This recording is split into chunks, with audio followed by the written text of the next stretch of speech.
Salut à tous, bienvenue dans ce 35e live où j'ai la chance d'accueillir Mathieu Laufray qui vient vous parler de sa série Raven publiée chez Dargo dont le tome 2 sort demain en librairie. Bienvenue Mathieu. Bonjour à tous. Je vais en dire quelques mots pour introduire la discussion. Raven, c'est une trilogie centrée sur deux personnages de pirates, le roublard Raven et la terrible Darksea. Deux personnages solitaires qui vont se retrouver dans leur quête de liberté et s'affronter dans un duel entre deux îles. Il y a une touche de dark fantasy dans cet univers de piraterie, mais on reparlera peut-être des inspirations possibles de la série. Et comme d'habitude, je vous passerai quelques planches à l'écran pour que vous puissiez voir un aperçu de leur belle composition. Mais pour lancer la discussion, je vais commencer par une première question, Mathieu. Tu avais vraiment envie de continuer dans cet univers au sortir de Long John Silver. Est-ce qu'il y avait des choses que tu n'avais pas pu explorer dans cet univers de pirates? Ouais, carrément. En fait, les pirates, c'est un univers qui me plaît bien. Ça fait des années que je travaille dans le genre. J'ai participé à pas mal de projets, que ce soit en bande dessinée, en illustration, en cinéma, et ça a permis de se balader dans pas mal de terrains différents. J'ai fini par avoir une espèce euh, d'intuition que les genres étaient particulièrement adaptés pour parler d'un certain nombre de thèmes. Et les pirates parlent d'un thème qui m'est important, qui est le thème de la liberté. C'est un thème, je crois, que tous les auteurs connaissent bien, que tous les gens qui travaillent seuls et qui essaient de trouver des solutions à leurs problèmes, seuls connaissent bien. Et les pirates, c'est amusant parce que c'est un ramassis de personnages que rien n'unit, en fait, si ce n'est qu'ils ont été foutus dehors de partout. C'est-à-dire qu'ils ne se font pas dans les systèmes dans lesquels ils vivent. Avec Xavier, sur Long John Silver, on avait travaillé précisément sur un aspect un peu particulier qui était ces outcasts, donc ces personnages qui sont en dehors, qui sont à la fin de la piraterie, vont participer à une dernière mission parce qu'une femme qui est victime de la pression sociale de son époque va devoir échapper à une solution normale et pour ça elle va avoir besoin d'aide de personnes qui sont également prêts à casser les règles. Donc il y a une fascination réciproque de Long John pour elle et elle a besoin de personnages qui sont hors normes et ça va créer la dernière grande aventure pirate. Donc c'était un thème particulier. Là je parle d'un peu autre chose, je parle du prix de la liberté en fait. Ce dont on parlait pas trop dans Long John. Dans Long John, alors évidemment Lady Hastings voulait la liberté mais elle voulait surtout ne pas se laisser enfermer. Là Raven c'est un peu autre chose, c'est quel est le prix de la liberté, c'est-à-dire qu'est-ce qui se passe quand on décide de casser les liens avec la société, ou quand la société décide de casser les liens avec vous. C'est-à-dire, on n'est plus membre d'un Mhm. pays, on n'est plus membre d'une culture, on n'est plus membre d'une famille, on n'est plus membre d'un groupe. Et ça, c'est une route qui mène vers une solitude et une redéfinition de tout du matin au soir en permanence. Et donc, ça vous met dans un mode où il n'y a pas d'avenir. On ne peut pas capitaliser, on ne peut pas investir, on ne peut pas construire ni une famille, ni une maison, ni une perspective de quelque nature que ce soit. Donc, on vit l'instant. Et du coup, la seule chose qui fera la différence entre le matin et le soir, ça sera la capacité que vous aurez à vous sortir de vos embûches du matin au soir.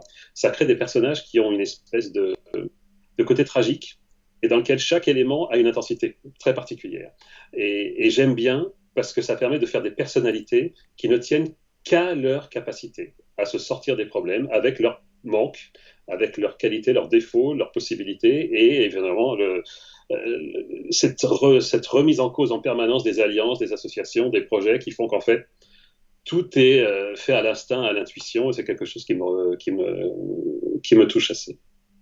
Et du coup, quand on travaille des thèmes comme ça, comme la liberté, comment tu travailles ton scénario, tes dialogues pour insérer ces choses-là dans la grande aventure? C'est quelque chose qu'en amont, tu essaies d'y réfléchir un peu comme un concept et de le traduire ou c'est au fil de l'écriture? Oui, là j'avais un thème. Je voulais vraiment montrer, ok, on parle des pirates, on parle de liberté, qui est Raven? Comment se fait-il que ce Raven, qui est très capable, qui sait se battre, qui sait se défendre, qui sait faire des choses, soit détesté et considéré comme quelqu'un d'extrêmement poissard? Ça m'a posé une question, je me suis dit, bon, mais la liberté, très bien.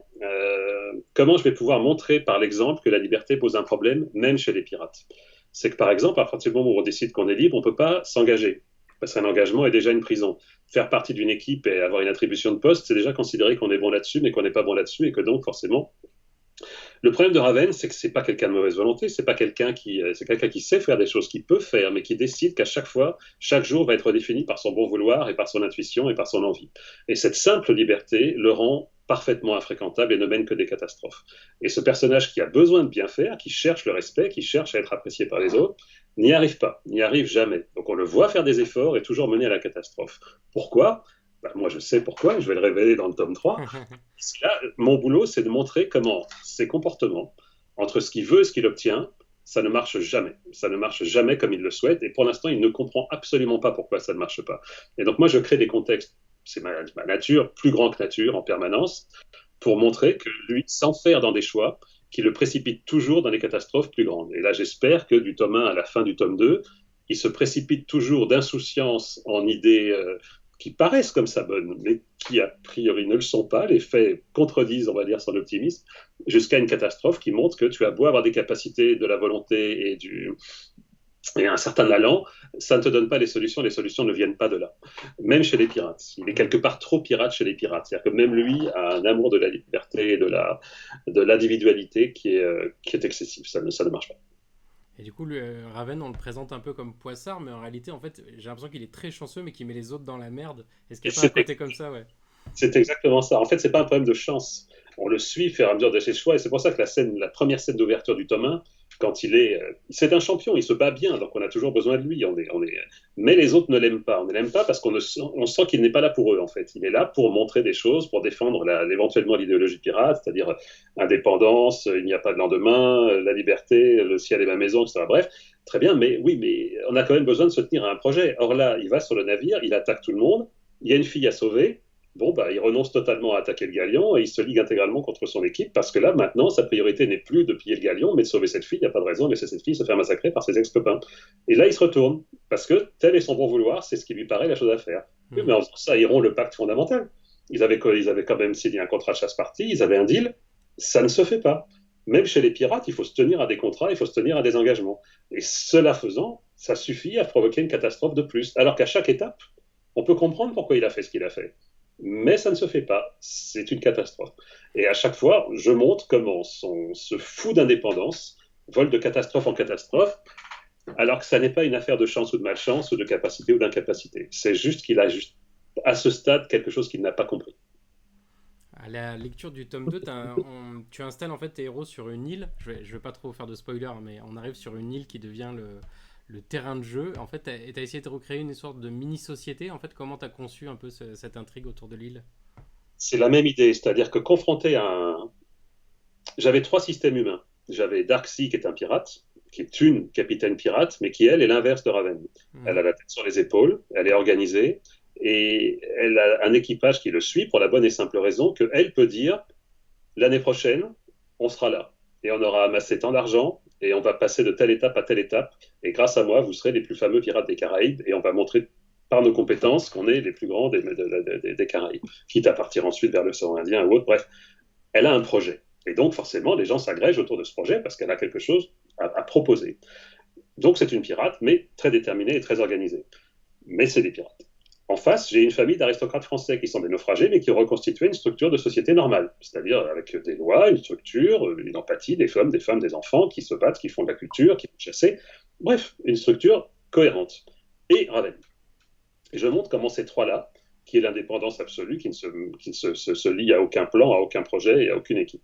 Et je montre comment ces trois personnalités, qui ont leurs qualités et leurs défauts, et leurs avantages et leurs inconvénients, vont survivre face à un problème commun, qui est être sur une île hostile, dans laquelle ils ne devraient pas être, ni les uns ni les autres. Ils ne sont pas invités, ils sont clairement des intrus, et ils vont devoir confronter une situation qui est qu'ils sont des intrus et qu'ils vont être traités comme tels.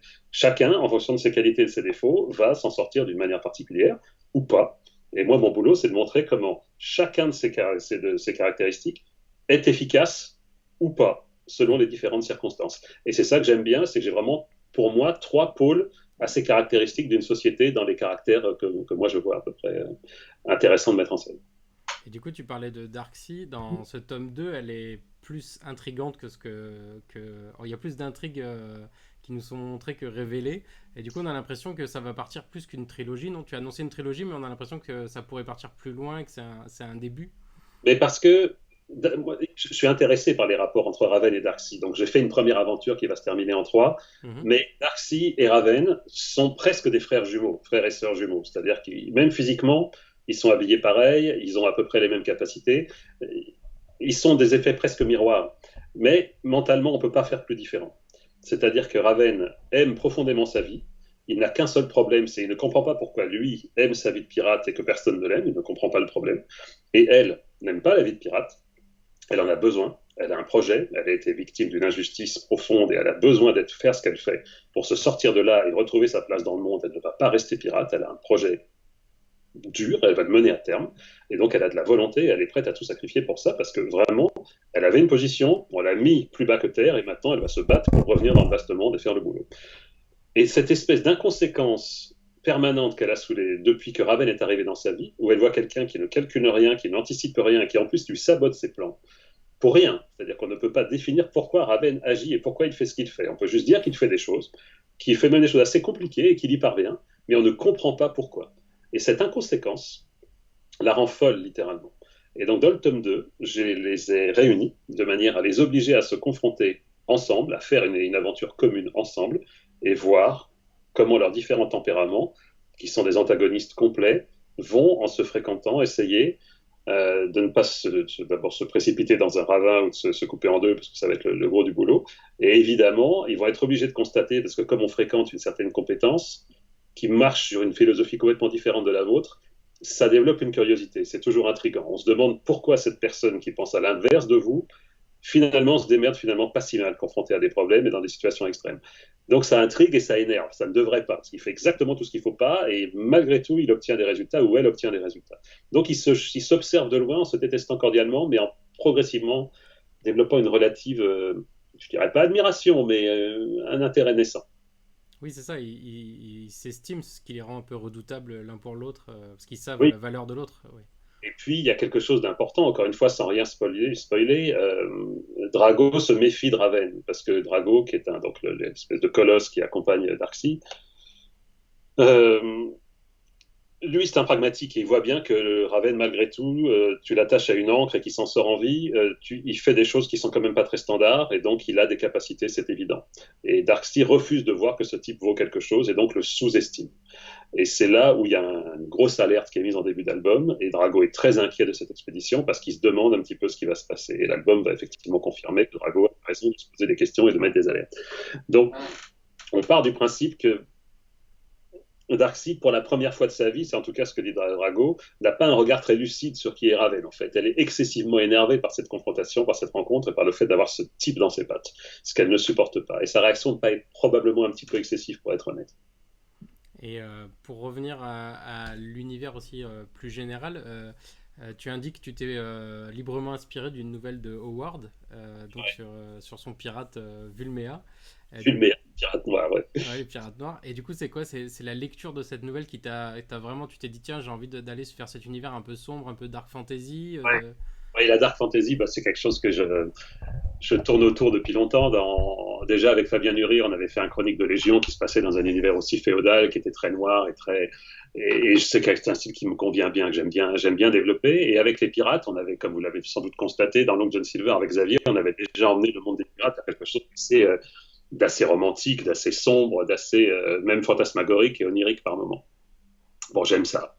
Et en général, quand je dis des romans de pirates ou des récits de pirates, il y a toujours un réglage qui, moi, me frustre un petit peu, qui est un réglage un petit peu historique ou franchement picaresque, c'est-à-dire entre le Corsaire Rouge, on va dire, et Master and Commander. Et moi, j'ai appris à découvrir les pirates par les peintures de N.C. Wyatt ou de Howard Pyle ou de Leyendecker, c'est-à-dire toute cette tradition d'illustrateurs américains du début du siècle qui ont défini un petit peu la note feuilleton populaire, romantique et très iconique. Ils ont traité comme ça, remis en mythologie les cow-boys, les pirates, les chevaliers. Ils sont passés sur tous les genres populaires, les genres d'aventure populaires, et ils les ont mis sous forme d'icônes. Et ils en ont fait des images définitives, à mon avis, des images qui ont forgé l'imaginaire. Et moi, j'ai besoin de voir les pirates comme ça. C'est-à-dire que ce soit du western, ou que ce soit des pirates, ou que ce soit des maisons hantées, ou que ce soit de la science-fiction. Je n'ai pas le regard objectif. Je n'arrive pas à l'avoir. Même quand j'ai très envie de faire de l'étude doc et de me renseigner sur ce que c'est qu'un navire ou ce que c'est qu'un. Non, assez vite, l'idée de la sensation ou de l'expression du dessin me reprend. Et du coup, j'assume maintenant que je suis un dessinateur plutôt expressionniste que véritablement réaliste ou objectif, et donc je ne peux pas aller vers des récits à tendance historique. Je ne sais pas faire ça, je n'ai pas cette rigueur. Du coup, j'assume. Ouais. Je fais des choses plutôt romantiques, plutôt dark fantasy, plutôt. C'est pas le fait que ce soit lié au genre dark fantasy, c'est que l'expression de la scène m'intéresse, me met plus naturel que sa représentation objective. C'est-à-dire, je ne me renseigne pas sur à quoi ressemble l'île en question, sur Mhm. sa jungle, sur ses montagnes, sur ses volcans, sur ses bateaux. Je fais ça un petit peu à l'intuition. Donc ça donne des choses un petit peu particulières, forcément. Oui, c'est ça. Donc tu vas pas chercher de doc, mais tu vas chercher de l'inspiration ailleurs pour Donc, je introduire. regarde quand même pour voir un peu comment ça fonctionne. C'est quand même assez complexe cette affaire-là, mais je suis très loin d'être voilà, au niveau de certains autres qui font ça formidablement. Mais par contre, j'ai fait du bateau et Mhm. ce que j'essaie de transcrire, c'est des sensations. Des sensations d'allure qu'on peut avoir quand on est dans certains contextes. Je comprends ce que c'est que la mer pour partir, je comprends ce que c'est que la jungle pour partir, les sensations qu'on ressent dans ces moments-là. Et j'essaie de parler de ça, effectivement, c'est-à-dire de retranscrire ces moments particuliers où on est confronté à des choses qui vous dépassent totalement. Et j'essaie d'employer les petits moyens dont je dispose pour nous emmener dans ces univers-là. Parfois, dans mes pages, on me dit que j'ai une espèce de côté un peu too much, un peu trop. C'est-à-dire que je mets les arbres sont gigantesques, tout a tendance à être un peu. Ben oui, mais comme j'ai un esprit romantique, je vois les choses comme ça. C'est-à-dire que je n'arrive pas à me nourrir de sensations apaisées. Je suis toujours dans des choses tendues, dans des choses extrêmes, dans des choses passionnelles. Et donc je les dessine comme ça. Voilà. Et ça, justement, est-ce que comment graphiquement à la fin de Long John Silver, tu as essayé de te réinventer, de repartir vers des nouvelles inspirations parce qu'on sent que là même il y a des décors un peu différents, il y a des couleurs très différentes. Tu as essayé de changer un petit peu. Est-ce que tu as fait des recherches ou tu t'es dit tiens, je vais explorer d'autres voies? Vous savez, c'est marrant. C'est une affaire d'humeur en fait. Les années passent et on change. On voit des choses, on lit des choses, on vit des choses. Je suis plus exactement le même que quand je faisais Prophète il y a 15 ans, quand je faisais Long John il y a 10 ans. Il y a une espèce de, il y a des strates supplémentaires et c'est vrai qu'au fur et à mesure que je vis, par exemple, on m'a beaucoup parlé des dimensions un petit peu amusantes qu'il pouvait y avoir dans Raven par rapport à Long John qui était beaucoup plus sombre. Mais les côtés amusants étaient déjà présents dans le Prophète. Simplement, pour moi, quand on est dans un récit d'aventure, on est dans un récit d'extrême, on est dans un récit de choses qui se passent, qui sortent de l'ordinaire. Et moi, il m'arrive des choses bizarres ou des choses étonnantes, je suis toujours partagé entre un mélange de panique et de passion et de colère et tout ce qu'on veut, mais il y a aussi une certaine forme d'humour et de distance qui peut se présenter, et c'est pas une distance par rapport à la scène, c'est une distance par rapport à la situation. Quand les choses deviennent excessives ou outrancières, en fait, ça devient possiblement assez. On peut même avoir des pouffées ou avoir des spasmes juste parce que ce qui se passe est tellement délirant. Et en fait, ça n'est pas que la situation est. C'est pas que la scène est drôle, mais il peut se passer des choses drôles pendant une scène où on joue sa peau, en fait. C'est tout à fait possible.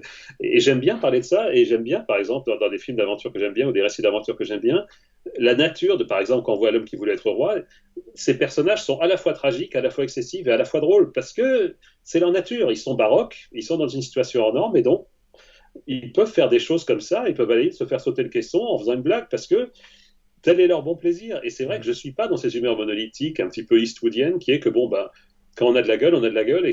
Oui, mais c'est vrai, mais pas que. Il y a d'autres moments où on va être dans une humeur qui va être. Et j'ai du mal maintenant, quand j'imagine des scènes ou des récits, à me sortir complètement d'un panel plus large que ce que j'avais avant, où ça peut passer du drame au chagrin, à la colère, et effectivement à des moments où on s'amuse un peu. Donc ça vient de son humeur, je crois. C'est le reflet exact de l'état d'esprit dans lequel on se trouve au moment où on fait le livre. Je ne crois pas que ce soit très théorisé. Et du coup, tu parlais de prophète, et je pense aussi un petit peu à dans Raven, il y a des atmosphères un peu fantasmagoriques qui arrivent. Alors, il n'y a pas de fantastique, hein, mais Non, et il y a un peu ces atmosphères-là aussi. C'était une envie aussi d'aller vers, parce qu'il y a Howard, mais il y a aussi Lovecraft. Il y a... ouais, enfin, dans Raven, pour moi, dans Long John, il y a clairement, bon, ok, on a justifié ça par le fait qu'ils avaient été drogués par Hmm. les Indiens et que donc ils avaient des visions parce qu'il y avait les champignons, bon, l'Amazonie, etc. Bon, on avait justifié tout ça et on était parti assez loin dans les fantasmes. Mais là, non, là, il n'y a aucun détail. Mais c'est vrai que quand je dessine un volcan ou quand je dessine un pont suspendu, bah, c'est vrai qu'on sent qu'il n'est pas très standard cette affaire-là. Mais en fait, c'est comme ça que je le dessine. Je ne saurais pas vraiment le faire de manière plus tranquille, quoi. Donc, c'est pas fantastique. C'est un peu comme les gravures de Gustave Doré ou les dessins de Victor Hugo. C'est-à-dire que c'est, enfin, entre guillemets, je parle pas du niveau, mais je parle bon, bah, quitte à faire une colline ou une montagne, elle va être en contre-jour avec des nuages torturés derrière et un château en silhouette et on va y aller carrément. C'est pas fantastique. C'est Hmm. le regard sur le réel d'une certaine école, qu'on va dire expressionniste ou romantique. Et je suis comme ça. Je n'arrive pas à dessiner les choses. Enfin, ça m'évoque quand j'imagine ces gens passer au-dessus d'un gouffre pour moi, l'état émotionnel dans lequel on est quand on passe sur le pont est le truc qui m'intéresse. En tant que narrateur, j'essaie de faire passer dans mon dessin le fait qu'ils vivent quelque chose qui n'est pas anodin. et que même eux qui sont des aventuriers, c'est pas forcément qu'ils flippent, même eux le vivent peut-être comme quelque chose de relativement anodin, mais nous qui sommes témoins de la scène, je veux pas que ça ressemble à quelque chose d'anodin.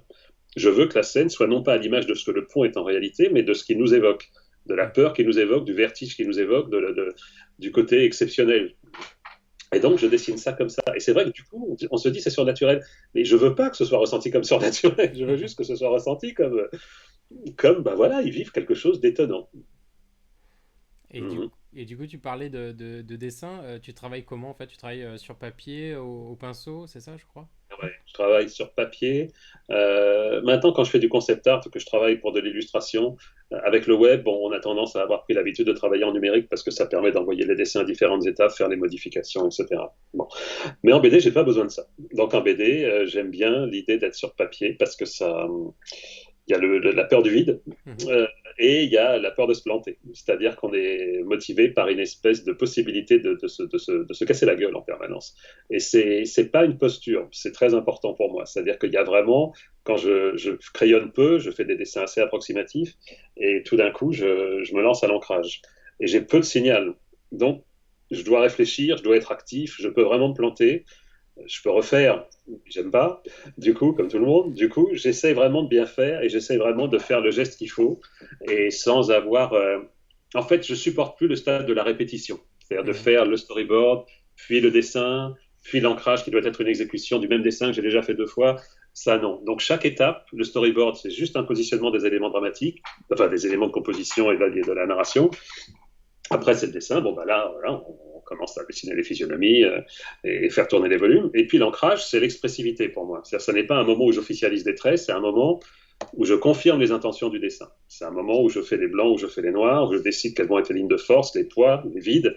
Et c'est le moment où, quand je fais un visage, il y a des intentions liées à son expression et l'ancrage n'est pas là pour le représenter de manière objective, mais pour représenter son humeur à ce moment-là dans la scène. Alors, du coup, les visages peuvent bouger un peu, c'est parce qu'encore une fois, je suis là pour essayer de rendre ce dessin vivant et le reflet de ce que je veux que la scène soit. Et donc, c'est là où effectivement le péril du papier, entre guillemets, rentre en jeu et ajoute un petit peu de piquant à cette étape. J'aime bien ça.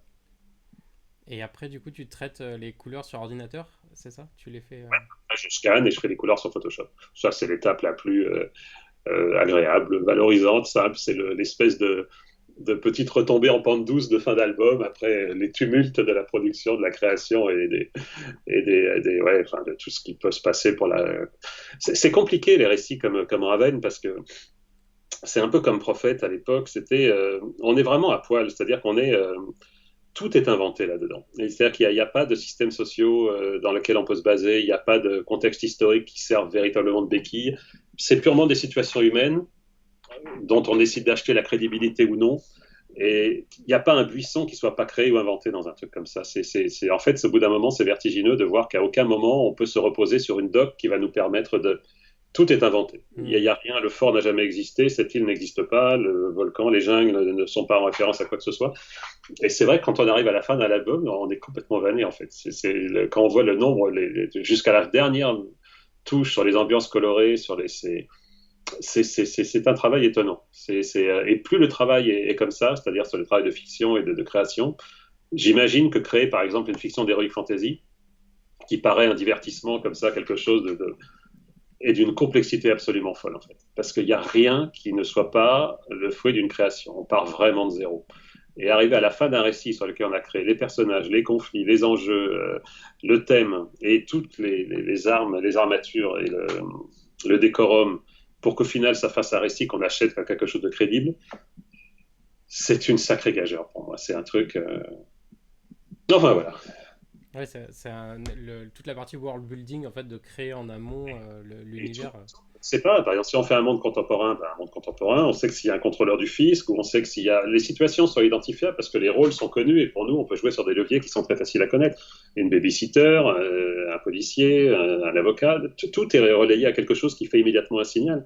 Quand on crée un monde, tout est à redéfinir. La règle du jeu intégralement est à replacer en préambule avant que les enjeux dramatiques puissent être compris. C'est ça qui est terrifiant avec ces univers-là. C'est très compliqué de faire le Seigneur des Anneaux. Hein. C'est un truc.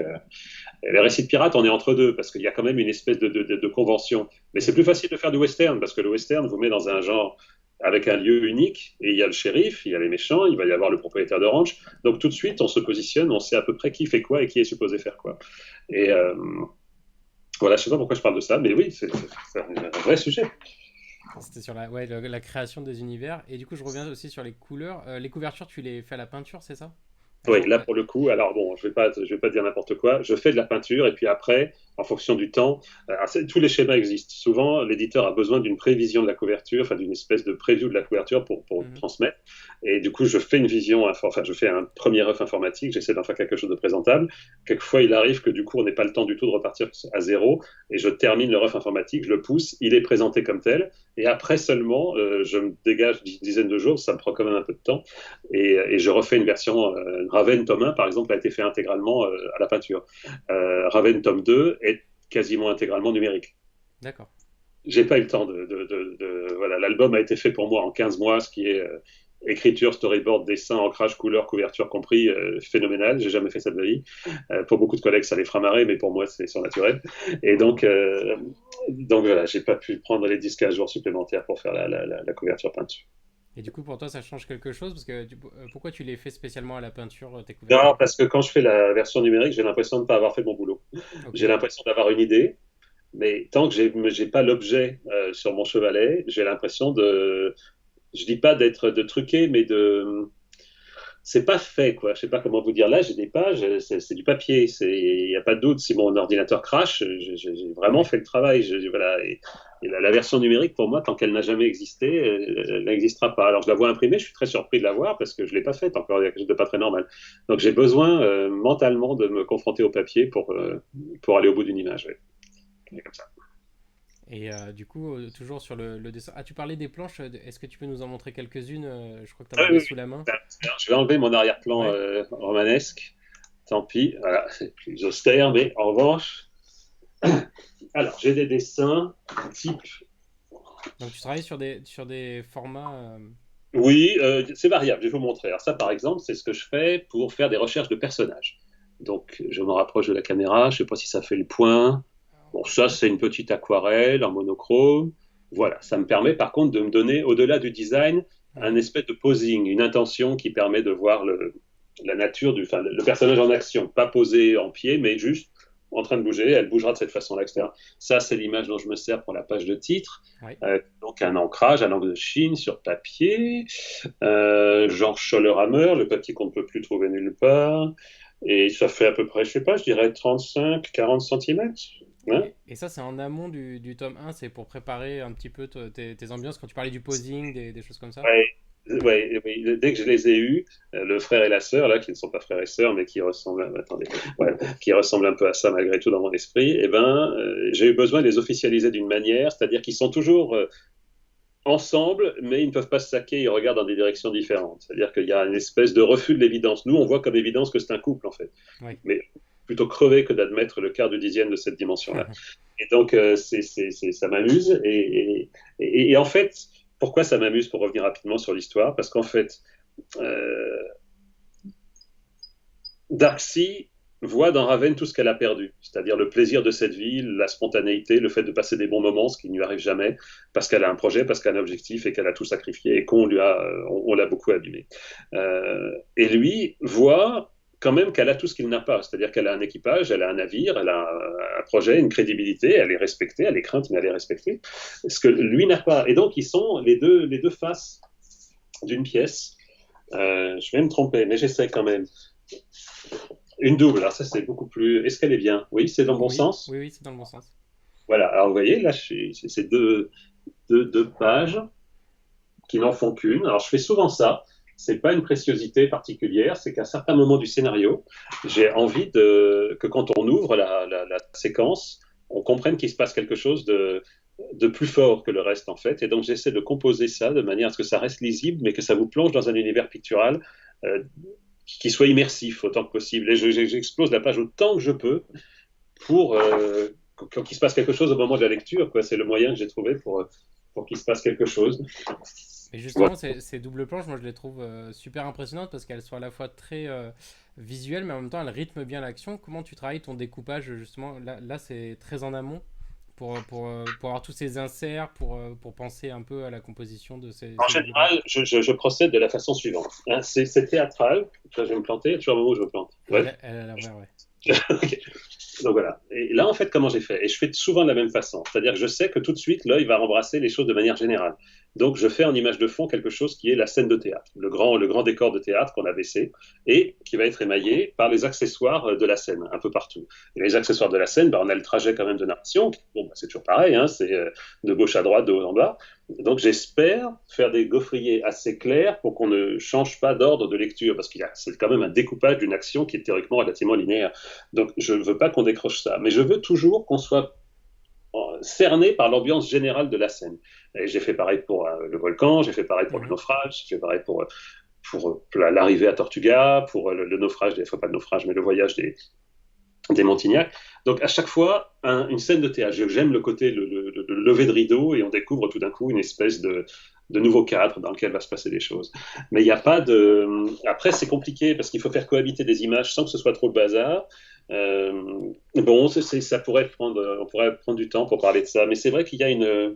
il faut pas, le risque de ces pages, c'est un truc auquel je fais attention, c'est de ne pas casser la fluidité de lecture. Oui. Je sais qu'il y a beaucoup de mes collègues qui veulent plus faire de fonds perdus parce que ils considèrent que le fait de faire varier les cadres en permanence a tendance à compliquer l'appréhension de la lecture et qu'il y a 1, 2, 3 lecteurs sur 10 qui est bon, ça va les déranger, ça va les sortir de la fluidité de la lecture et donc forcément de la capacité à se projeter dans la scène et dans le récit. C'est un vrai risque. Et je pense que moi, souvent, je suis un peu pénalisé par ça, c'est-à-dire que souvent, on me fait des retours de lecture qui sont que c'est exclusivement visuel, que c'est extrêmement, c'est tout toujours tourné vers la... Et après, quand je parle des personnages ou de ce que veut dire le scénario, je suis un peu surpris parce que l'allure générale du récit dit show-off visuel permanent, dit explosion, dit... et du coup, j'ai l'impression qu'à des moments, j'ai tendance à en faire presque trop et que ça finit par rendre le récit très... sur une note quelque part de surpuissance permanente qui fait qu'on a du mal à un moment à goûter la simple scène de gens qui discutent au petit matin pour voir ce qu'ils vont faire ou d'une soirée où il va se passer quelque chose de particulier. Donc il faut que je trouve un moyen, ça va me prendre du temps, d'ailleurs j'en ai, pour trouver un vocabulaire et une note qui soit de nature à faire résonner chaque instant du récit au plus juste. Et c'est compliqué, c'est de trouver ce qui va... Parce que moi, les scènes, je les vis parce que je les écris et je les dessine, donc je suis dedans. Mais je sais jamais comment vous allez les percevoir. C'est quand même... c'est embêtant parce que c'est quand même l'objectif. Et c'est vrai qu'il y a des scènes, notamment dans le 2, où c'est très varié. Il y a une grande négociation qui a lieu dans le donjon avec tous les protagonistes. Au petit matin, Anne qui vient trouver Ravenne, ils vont avoir une discussion particulière. Et il y a une ambiance qui, pour moi, je pourrais vous décrire les bruits ambiants, l'odeur, cette ambiance particulière de l'aube sur le fort, sous les tropiques, avec cette air humide. Donc voilà, et il faut se démerder à chaque fois pour trouver un moyen de dire tout ça. Et j'ai plein d'autres pages, si vous voulez. Et donc, il faut tester les choses et quelquefois prendre le temps d'immerger le lecteur dans ces atmosphères. Moi, c'est vrai qu'en tant que gros lecteur, et spectateur et tout ce qu'on voudra, il y a des scènes qu'on n'oublie jamais, et c'est pas forcément parce qu'il s'y passe quelque chose de notable, c'est parce qu'il y a un moment, une espèce de vérité, de justesse qui sonne, et qui fait que ce récit a créé avec vous une connexion indépassable, qui est unique. Ça veut dire qu'elle est meilleure que les autres, ça veut dire qu'elle est unique, que vous la retrouvez là et nulle part ailleurs. Donc voilà, donc là j'ai toutes mes pages du tome 1, le tome 2 il n'est pas là, mais j'ai toutes mes pages du tome 1. Alors je procède par demi-page pour les amateurs de cuisine, parce que pour moi, je tourne énormément ma feuille quand j'encre en fait, parce que je jette mon trait, je ne suis pas quelqu'un qui trace, je suis quelqu'un qui jette. Du coup, j'ai besoin de jeter dans la direction qui me convient, sinon je contrôle rien du tout. Et voilà, donc là, j'ai toutes les pages qui s'enchaînent, il y en a beaucoup. Donc je vais pas toutes les faire, ça va être un peu répétitif. Mais bon, c'est pas des pages qu'on voit souvent, donc c'est l'occasion de voir qu'elles existent pour de vrai, que c'est du vrai papier, de l'encre dessus. Voilà, il y en a plein. Ça, c'est une case que j'aime bien, par exemple. C'est une case qui est la case où il arrive à Tortuga après s'être fait copieusement tancer par le comité d'accueil, où on voit qu'il est seul, encore une fois, même dans le coin où il devrait être respecté et avec ses potes, bah non, ça va pas non plus bien se passer. Pourquoi? Parce qu'il est parti avec un beau navire et un fier capitaine et qu'il revient encore une fois sur un radeau après avoir vaporisé le bateau, ce qui n'est pas bien vu chez les pirates, comme chez n'importe qui d'ailleurs. Voilà, bon, on va pas toutes les faire, mais enfin, il y en a plein. Voilà, il y a plein de Et pages. du coup, tu disais que le tome 2 tu l'avais fait dans un temps un petit peu très rapide. Bah, en fait, Covid aidant, il y a eu zéro promo. J'ai pas fait une seule dédicace sur Raven Thomas. Je suis pas sorti du tout. Du coup, j'ai écrit. Oui, j'accorde de l'importance, c'est vrai, à l'écriture. Je passe du temps là-dessus parce que j'ai vraiment envie de dire quelque chose avec cette histoire. Je vais vraiment pas vous lâcher. Hein, je vais me battre jusqu'à ce qu'on le comprenne par tous les moyens. Et puis après, bah, je suis resté quand même dans mon antre pendant pratiquement tout le temps. Il n'y a pas eu de vacances, pas de déplacement, rien. Du coup, j'ai plus travaillé. J'ai plus. Euh, Ouais, et puis il y a beaucoup de choses qui se sont arrêtées, parce qu'ils ont fait moins de séries, de films, de choses, et du coup je me suis moins dispersé. Et donc j'ai vraiment fait de la BD, de la BD, de la BD toute l'année, et du coup voilà. On est quoi? On est en octobre, l'album, oui, j'ai sorti mon album 14 mois après la sortie du 1. Pour moi, c'est bien. Ah ouais, c'est très rapide justement. C'est quoi une journée type un peu pour toi Bah, je vais pas vous mentir, je fais absolument que ça.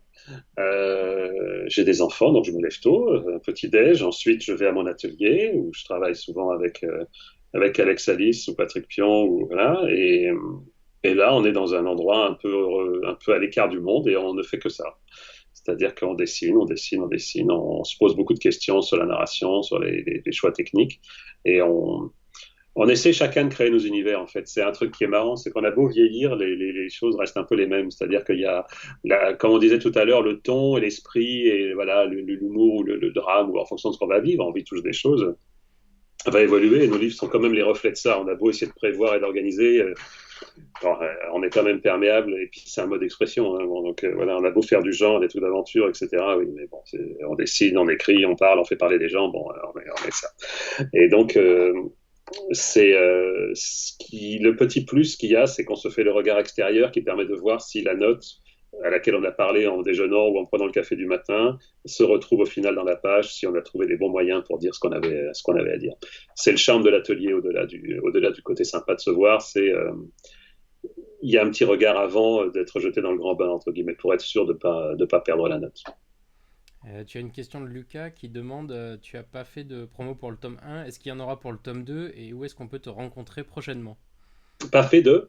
De promo, où est-ce qu'on peut te rencontrer Non, prochainement alors, je vais être chez Mommy à Lyon après-demain, samedi. Mhm. Donc là, il y aura dédicace. Je serai aussi à Rennes, chez Corrigan, je crois, le vendredi juste avant le festival de Saint-Malo, donc en plein milieu des vacances de Toussaint. Et après Saint-Malo, les 3 jours. Donc là, je serai présent. Pour l'instant, j'ai rien prévu d'autre. Mais voilà, je pense que je vais commencer à tourner un petit peu. Je vais peut-être laisser passer un tout petit peu la folie du mois d'octobre-novembre parce qu'il y a énormément de grosses sorties et je pense que ça va être un petit peu la guerre. Mais peut-être que je vais faire une promo, peut-être en début d'année, peut-être autour de février-mars, quelque chose comme ça, quand l'album se sera un petit peu installé tranquillement, que les gens l'auront lu. Et là, peut-être, parce qu'en fait, je fais un peu moins de promo à la sortie que j'aime bien discuter du livre avec les gens. Et Mhm. souvent, quand c'est le jour de la sortie, les gens l'ont pas lu et du coup, je rentre en n'ayant pas eu de retour de lecture. C'est me frustre un peu parce que ça m'intéresse quand même de voir ce que les gens en ont pensé. Et, Voilà. et du coup, tu parlais tout à l'heure de conception d'univers. Tu as bossé aussi pour le jeu vidéo, l'animation ou même le cinéma, mais tu reviens à la BD. Qu'est-ce qui te plaît particulièrement dans le médium BD Ah, la BD, je parle pas pour les collègues, j'en sais rien, mais il y a quand même un truc qui est assez magique et dont on a du mal à se. Vous savez, c'est des questions de nature. Quand on arrive dans le dessin animé ou dans le cinéma, on arrive dans le grand jeu collectif. C'est-à-dire qu'il y a une production, il y a des plannings, il y a des coordinations, il y a des réunions, il y a des impératifs liés au réel. Le réel est très frustrant quand on vit dans un monde imaginaire, en fait. Je pense que pas mal de collègues qui ont fait de la bande dessinée, qui ont aussi fait du cinéma, qui ont été réalisateurs ou autres, on pourrait en avoir des débats intéressants. C'est que on a un imaginaire et on est habitué, avec les moyens dont on dispose, de le traduire d'une certaine manière. C'est pas forcément exactement fidèle, mais en tout cas, on a appris à gérer nos armes pour cette espèce de canal de communication entre nos envies et ce qu'on en donne. Et quand tout d'un coup, on se confronte à l'outil 3D, quand on se confronte au tournage, aux comédiens, à la réalité, eh ben, c'est une autre dynamique qui est on doit accepter d'autres paramètres qui interviennent dans nos univers et qui en font autre chose et qui les transforment. Je pense que quand on a pris l'habitude de contrôler, c'est difficile d'être à ce point surpris parce que nos envies deviennent. Et on revient toujours, ça ne veut pas dire que c'est pas génial, c'est super de produire à plusieurs parce que les gens amènent des choses et du coup ça va enrichir votre envie initiale et les choses vont avancer même quand vous avez plus de solutions, d'autres vont en apporter. Au final, on va faire quelque chose ensemble et c'est super. Mais on revient vers la BD parce que la BD, c'est le moment où on se dit, mais au fait, qu'est-ce que moi je peux faire? L'habitude de se retrouver comme le gamin de 12 ans qu'on était, avec la petite feuille de papier A4, en train de faire des dessins avec avec le critérium. Et vous savez, il y a un côté assez magique quand on est vieux et qu'on sait donner une allure à ses rêves, en fait. C'est quand même pas rien. C'est-à-dire qu'il y a, ok, on n'est pas grand-chose, un auteur de BD, c'est rien, c'est tout ce qu'on veut, mais c'est quand même un bonhomme qui peut, avec une idée, prendre des outils extrêmement simples et transmettre à des gens qui tout d'un coup vont s'intéresser potentiellement à ce que vous êtes en train de dire avec les moyens que vous avez, qu'ils soient des moyens simples, des moyens... c'est même pas le sujet en fait. Le sujet c'est quelle est ta spécificité, qu'est-ce que tu as à me dire, j'aimerais bien savoir de quoi il retourne. Et c'est un métier qu'on apprend seul. Et on apprend à vivre seul et on apprend à se confronter à nos envies et à accepter l'idée qu'il faut assumer l'idée d'en faire quelque chose. C'est très bizarre. Et je crois que c'est plus qu'un métier, c'est une façon de vivre en fait, assez globale, qui peut être un peu violentée quand on travaille dans une grosse entreprise de jeux vidéo, dans un tournage de film, ou voilà, j'ai rarement vu d'auteurs de BD qui fassent la bascule de partir complètement faire carrière dans le cinéma. Ça peut être des petites échappées, ça peut être des tentatives, ça peut être des expériences, mais en général, on revient à nos modes de vie. J'ai remarqué. Tu as une question d'Antoine qui te demande combien de tomes sont prévus sur Raven? 3 tomes. En fait, je présente 2 personnages qui me semblent avoir des choses à découvrir l'un sur l'autre. Et là, je développe une première aventure qui va se régler en 3. Pourquoi? Parce que à la fin du 3, j'ai ma fin, j'aime bien ma fin. Je pense on aura fait une bonne avancée sur le personnage de Raven qui aura quand même compris quelque chose de fondamental sur les raisons de son incompréhension avec le monde.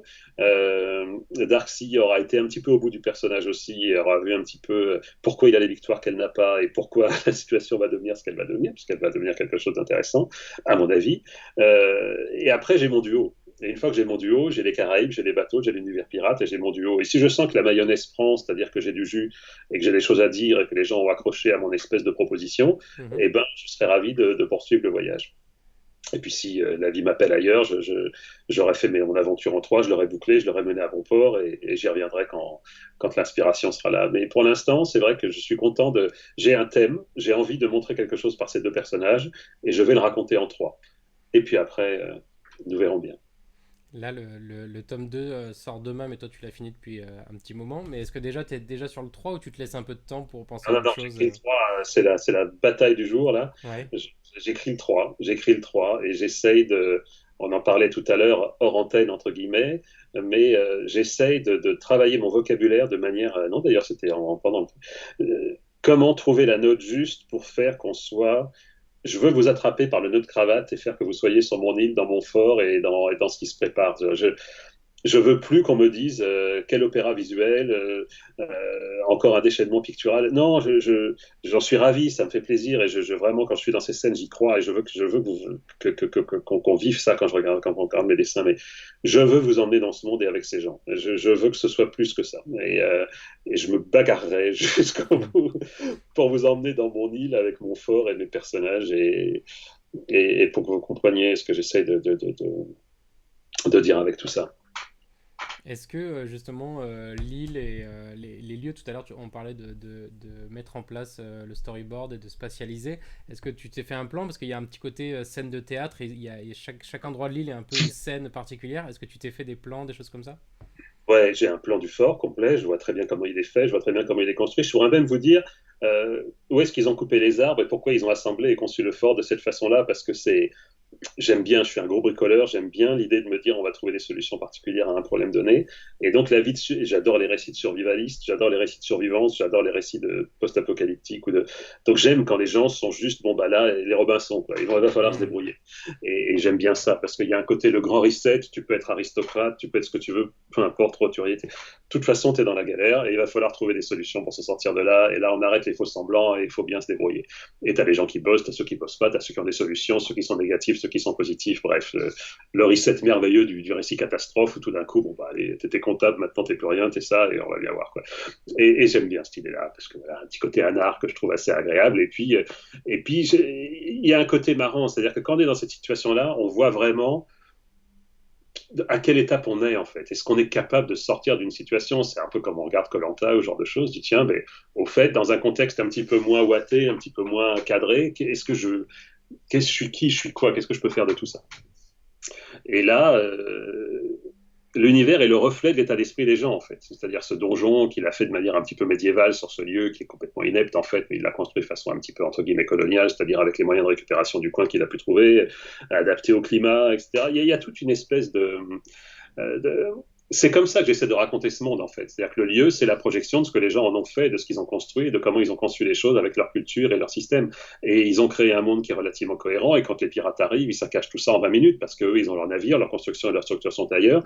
Et eux, ils ne croient pas dans l'ordre et la rigueur, ils croient dans la force et la, l'efficacité du chaos, ce qui dans certains univers fonctionne très bien.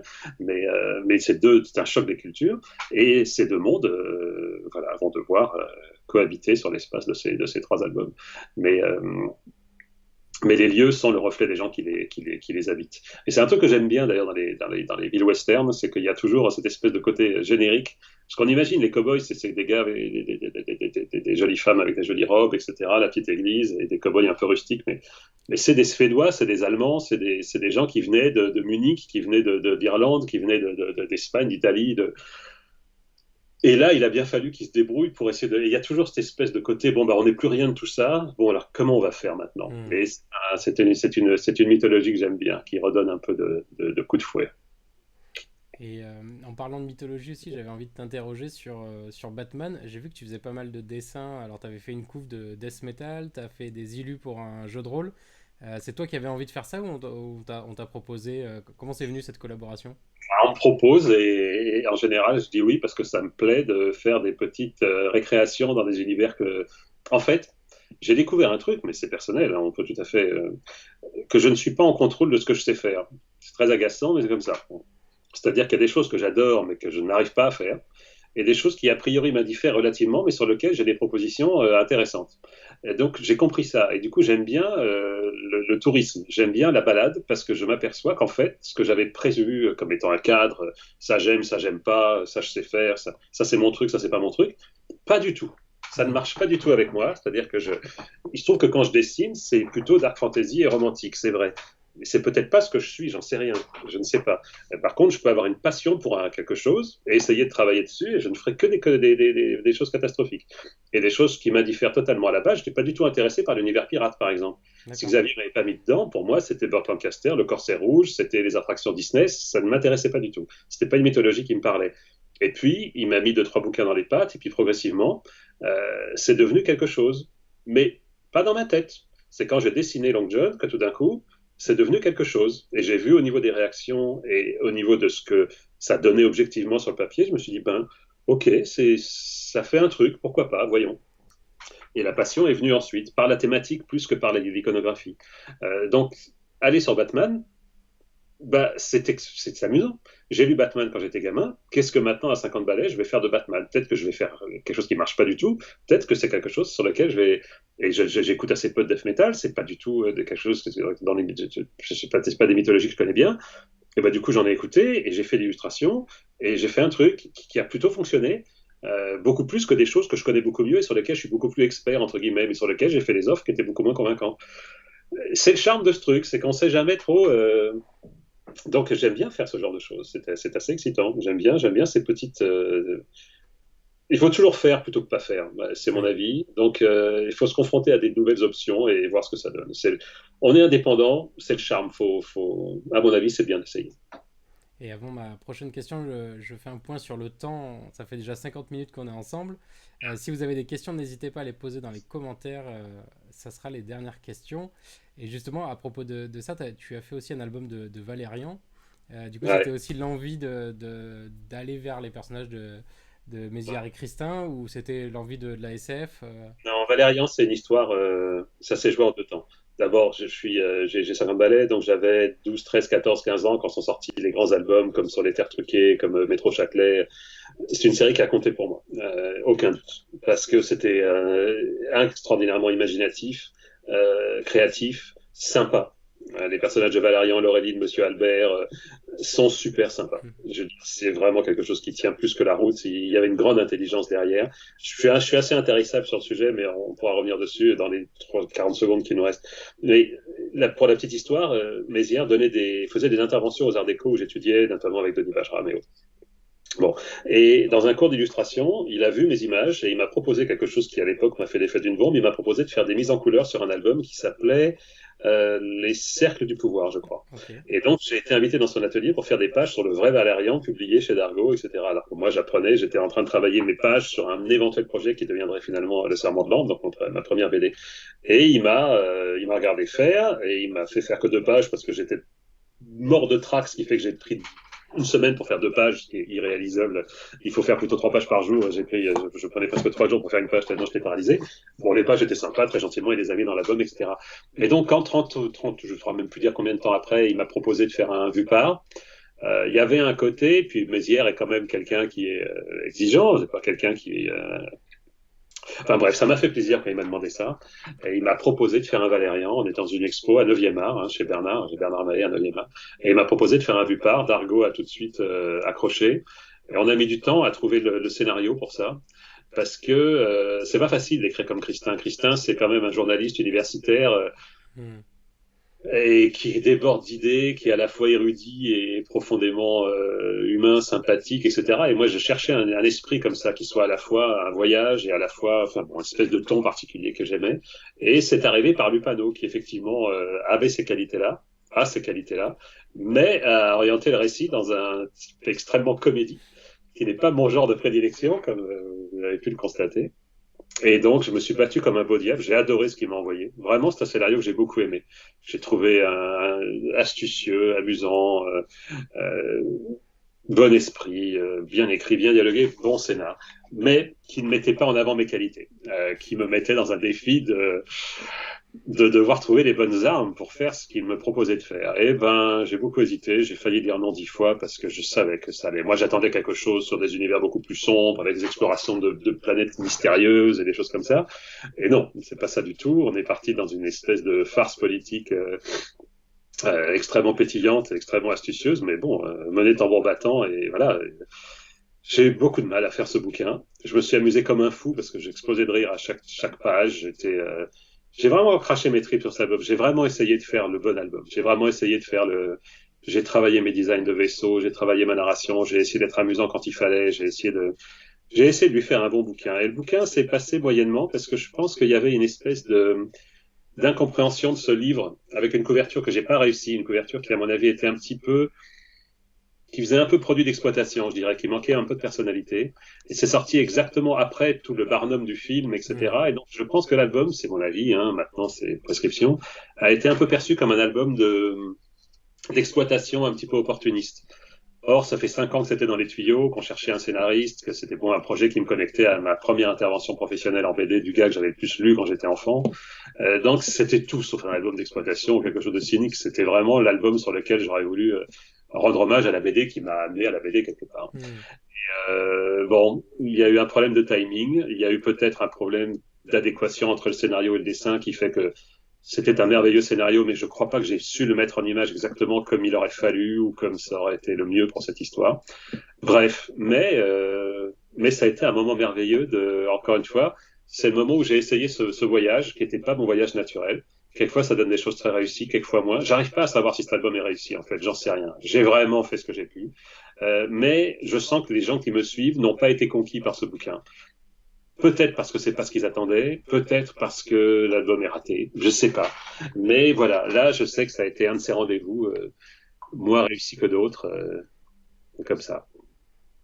Ok, et moi justement, je trouvais que c'était intéressant que justement, j'allais te demander si tu allais partir vers d'autres idées comme ça, parce que je trouvais que c'était pas mal de ce glissement vers un autre univers, un autre style. Alors Mais, là, je vais essayer d'aller. Je pense que mon univers, c'est un petit peu. Je sais pas si c'est parce que j'ai des enfants ou autre, mais ça fait 4, 5 bouquins que je fais des choses plutôt plus légères, plutôt plus. C'est pas que Raven soit léger, mais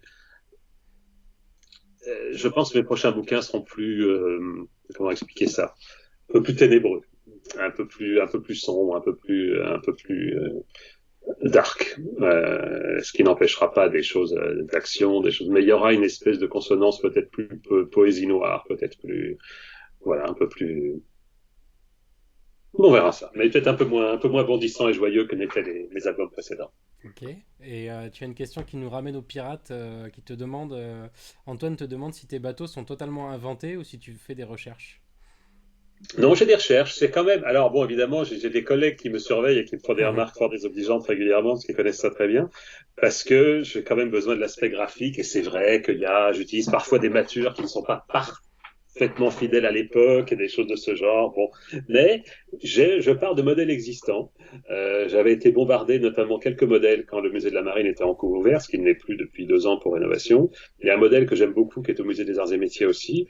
Et puis sinon, maintenant, j'ai mon bateau, quoi. J'en ai fait une synthèse et je le dessine.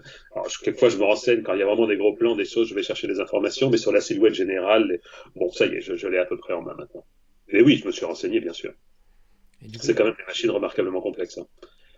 oui, c'est ça. Et du coup, est-ce que tu pratiques aussi, par exemple, le carnet de dessin? Est-ce que tu dessines comme ça librement des objets, des bateaux, des paysages pour te faire la main ou pas spécialement?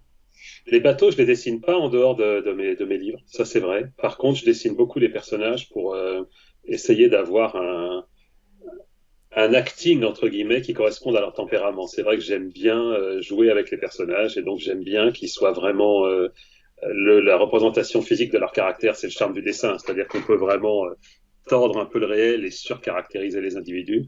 Donc quand je dessine des gens. Je dessine assez rarement des environnements, des décors ou des bateaux, ou des véhicules. Mm. Et du coup, Sauf pour Valérian, où là j'avais vraiment travaillé. et pour les personnages, tu t'inspires de personnes ou tu inventes plutôt Je m'inspire pas je n'ai jamais réussi à m'inspirer d'un comédien pour en faire un personnage de BD. Je n'y arrive pas parce qu'encore une fois, le réel est trop complexe. Je sais pas comment vous dire. Je préfère l'idée parce que le réel va me donner un signal d'une extraordinairement compliqué.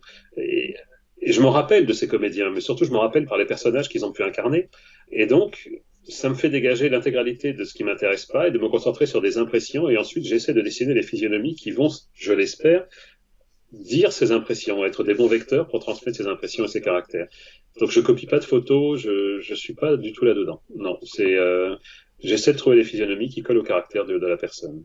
C'est tout. Il y a des gens qui font ça très bien. J'avais remarqué Mathieu Bonhomme l'autre jour.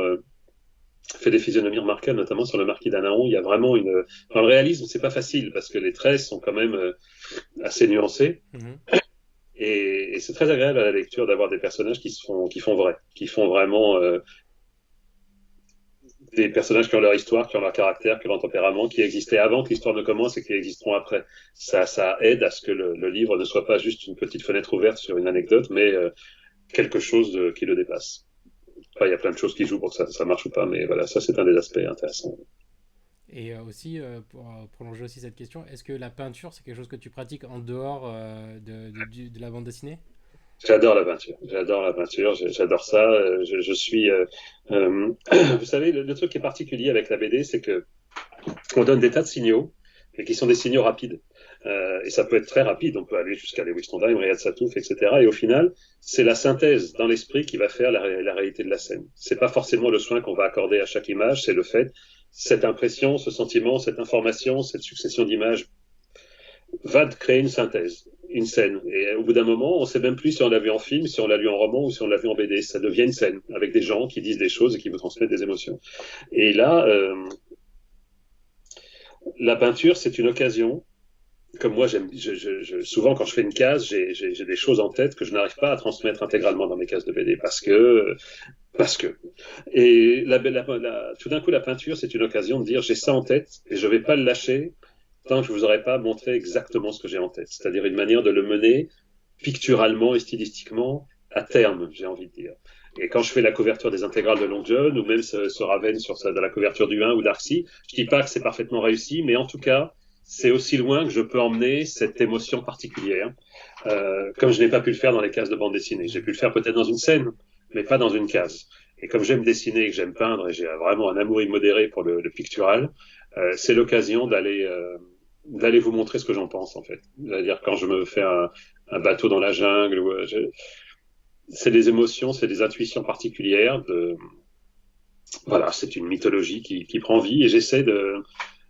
Bah, la peinture permet ça. La peinture permet d'aller au bout du signal, j'ai envie de dire, et de lâcher quand on est vraiment à la fin et qu'on est au bout de ce qu'on peut faire de cette image. Bah, on a fait un truc qui n'est pas une case de BD, qui est autre chose. Et j'aurais beaucoup de mal à me séparer de ça. Ouais. Il faut que je peigne. Plus que le dessin, encore, la peinture fait partie de mes indispensables. J'aurais une dernière question donc pour conclure cette heure qu'on a passée ensemble. Je sais que tu peux pas trop en dire parce que c'est un peu exclu, mais est-ce qu'il y a une adaptation de Long John Silver en audio, c'est ça qui se prépare? Ouais, tout à fait. Ils ont fait un travail génial avec des voix que vous reconnaîtrez, qui sont des voix de doubleurs célèbres. Et c'est honnêtement assez merveilleux, encore une fois, pour revenir à l'image de tout à l'heure, que les deux gamins, Xavier d'Horizon et moi, imaginons quelque chose et travaillons vraiment dans notre petit studio. Et après, ça devient ça, c'est-à-dire c'est assez merveilleux, je vais vous dire, surtout pour des gens qui vivent assez seuls, de savoir que les rêves qu'on a parlent à suffisamment de monde pour que ça devienne quelque chose qui fédère et donne des énergies. C'est marrant la BD. Personne n'a besoin de la BD. C'est pas quelque chose de nécessaire. C'est quelque chose qu'on achète ou qu'on lit ou avec lequel on passe du temps plutôt là-dessus qu'autre chose, uniquement parce que ça vous donne des choses, uniquement parce qu'on partage des choses, parce qu'on découvre des choses. Et moi, je le fais en tant que lecteur. Et quelquefois, ça prend des échelles ou des dimensions. Moi, ça m'est jamais arrivé, mais j'imagine qu'une équipe de 100 personnes qui va faire un film adapté d'une de vos bandes dessinées ou un récit audio ou une expo, c'est fou le niveau d'intérêt que peut susciter ce genre de choses. En fait, c'est un Ouais. moment de rêve. C'est comme quand on fait un plat de cuisine et que tout d'un coup, on a 10 personnes autour de la table qui disent bah, j'ai passé un bon moment, c'était délicieux. C'est un des bons moments. Et l'idée d'avoir des personnes d'un tel talent qui font un récit audio de Long John Silver, on s'est battu comme des fous avec Long John Silver pour essayer d'en faire ce que c'est devenu.